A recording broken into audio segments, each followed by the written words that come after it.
Ya, lo kembali lagi dengan Kateo di sini. Sekarang Kateo akan belajar bersama-sama atau mengulas sebuah chord yang mematikan bagi para pemula. Kenapa sih chord ini sangat susah?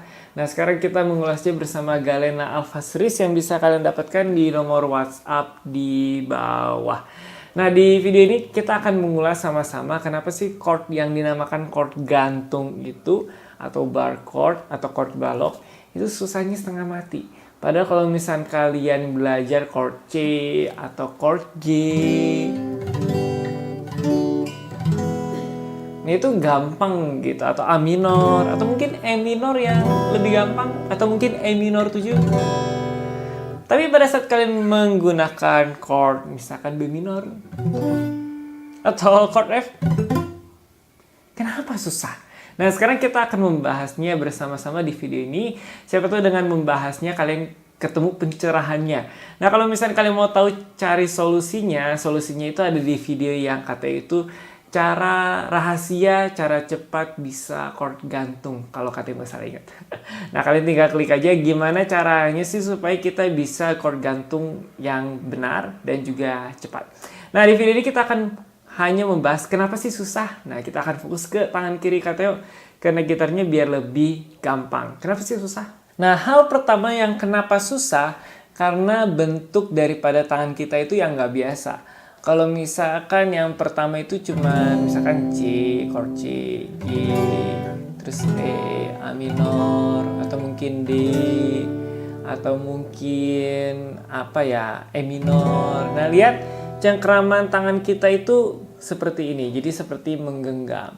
Nah, tapi kalau misalkan chord balok, misalkan seperti ini, nah lihat posisi tangan kita itu ke bawah. Nah, kalau kalian lihat yang ini posisi pundaknya itu nggak turun kalau kita menggunakan chord yang biasa.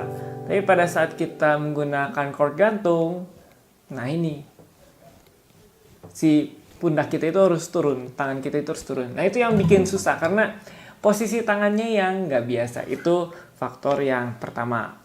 Nah, untuk faktor yang kedua, nah ini sudah tidak asing dan ini yang dihindari semua para pemula yang belajar gitar, yaitu chord gantungnya itu menekan lebih daripada satu senar. Ya, misalkan seperti ini. Nah, ini kan chord F, karena yang paling sering dijauhi itu chord F dan untuk para pemula paling susah. Nah, di chord yang F yang seperti ini itu menekannya senar 1 sama senar 2. Ya. Senar 1 sama senar yang kedua. Lalu bentuk chord F yang paling sederhana sebenarnya seperti ini. Nah, seperti itu. Kalau misalkan kalian mau pakai yang seperti ini, boleh aja. Tapi senar satunya nggak boleh dibunyiin. Nah, jadi cuman yang bunyi itu 4, 3, dan 2.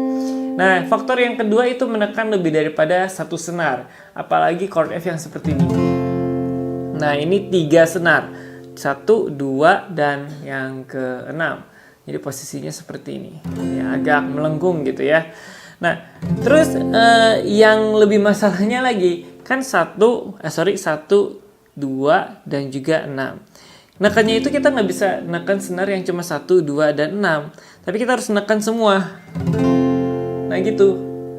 Jadi aduh itu butuh tenaga yang banyak gitu. Kalau B minor juga sama. Kalau B minor sih agak lebih mendingan ya. Senar 1 sama senar 5 itu harus ditekan. Nah, kalau kalian bisa mengatur kekuatan daripada jari kalian yang terutama di jari telunjuk, kalian bisa kira-kira oh saya lebih kencengnya di kenceng nekannya itu dari senar 1 sama 5. Ya kalau misalnya yang pemula ya yang mau nggak mau tekan semua. Tekan semua yang senar 1 sampai 5.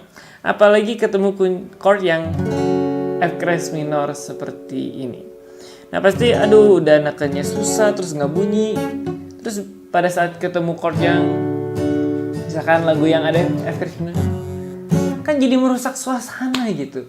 Mending ganti chord lain aja, yaitu chord yang ya yang susah bikin nggak mood main gitar gitu. Nah, itu faktor yang kedua. Nah, faktor yang ketiga ini juga, nah ini biasanya kalau udah bisa chord gantung, faktor ketiga ini yang bikin ogah kita pakai chord gantung meskipun kalian sudah bisa main gitar gitu.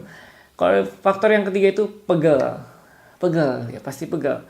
Terutama bagian sini kalau misalnya kita salah neken bisa sininya yang pegel. Kok aneh ya? Ini yang neken, ini yang pegel. Soalnya kekuatannya tuh kayak kita ngecengkram terus keluarin otot-ototnya yang di sini. Nah, itu salah. Karena kekuatannya bukan dari sini, tapi dari sini. Ini cuman posisinya turun aja.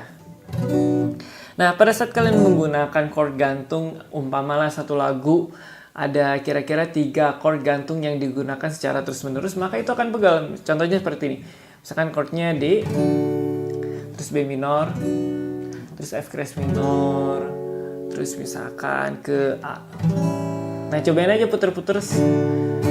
D, B minor, F crash minor, terus kita ke A. Kalau yang pertama nggak pegel sih, terus yang putaran yang kedua masih mencoba untuk menikmati lagunya. Masih bisa. Nah, masuk putaran ketiga udah mulai pegel-pegel nih biasanya. Aduh, ini lagunya kapan beres, udah bunyinya udah nggak karuan. Ya, biasanya udah nggak tahan. Terus yang keempat mungkin kita akan banting gitarnya dan cari chord gampang. Nah, jadi seperti itu. Kenapa chord gantung itu mematikan untuk para pemula seperti kalian? Dan mungkin juga kalian pernah mengalami hal yang sama. Nah, faktor yang keempat, faktor yang terakhir nih. Kenapa chord gantung itu mematikan bagi pemula dan seperti chord kutukan gitu ya. Kalau kalian mau belajar gitar, itu nggak enak dipelajarin dan suaranya nggak enak waktu belajar. Kalau misalkan chord-chord yang misalkan seperti D, itu asal penempatannya pas, itu di genjreng enak. Begitu juga chord C. Kalau misalnya kita chordnya, nah kan tadi ada yang kurang kencang tuh, nekennya tinggal dikencengin aja. Udah selesai. Nah, kalau misalkan chord gantung itu banyak sekali yang harus kita pelajarin. Yang pertama ada posisi tangannya. Kita ambil contoh chord F. Posisi tangannya nggak boleh begini, nggak boleh begini, nggak boleh terlalu begini. Harus pas posisi tangannya, baru posisi tangan.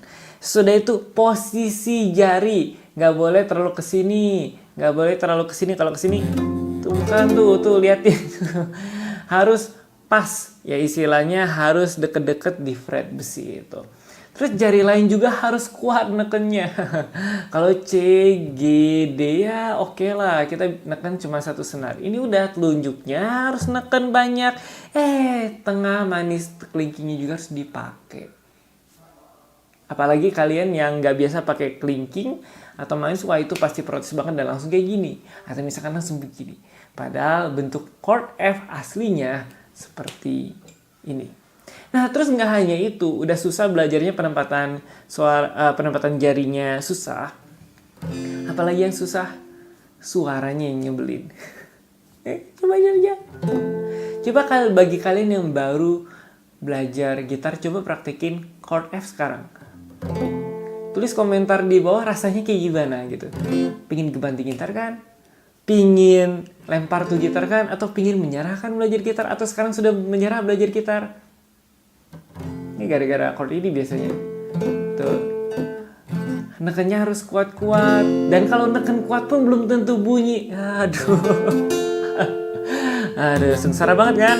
Nah, jadi mematikan sekali itu chord F itu. Nah, tapi bagi kalian yang sudah berhasil berjuang mengalahkan chord F dan bahkan bisa misalkan kunci jazz atau kunci blues yang pakai chord gantung yang lebih aneh, nah tulis komentar kalian di bawah. Bagaimana perjuangan kalian untuk menghadapi chord yang mematikan ini? Nah, bagi katanya sih sebenarnya butuh latihan yang sangat banyak. Dan jangan lupa cek video KT yang di cara rahasia, cara cepat bisa chord gantung. Nanti KT akan munculkan di link description di bawah. Nah, kalian bisa cek di sana. Oke, jadi begitu saja. Ingat di video ini yang bagi komentar yang macam-macam, kok cuma dikasih tahu susahnya? Ya iya, sesuai judul. Kenapa chord gantung mematikan? Kecuali KTO membahas solusi belajar chord gantung yang mematikan, kan beda. Oke, jadi begitu saja video kita kali ini. Tunggu katanya di video-video selanjutnya dan silakan komentar di bawah mau request belajar teknik gitar apa atau membahas tentang pergitaran apa. Oke, sampai jumpa di video-video selanjutnya. Dah.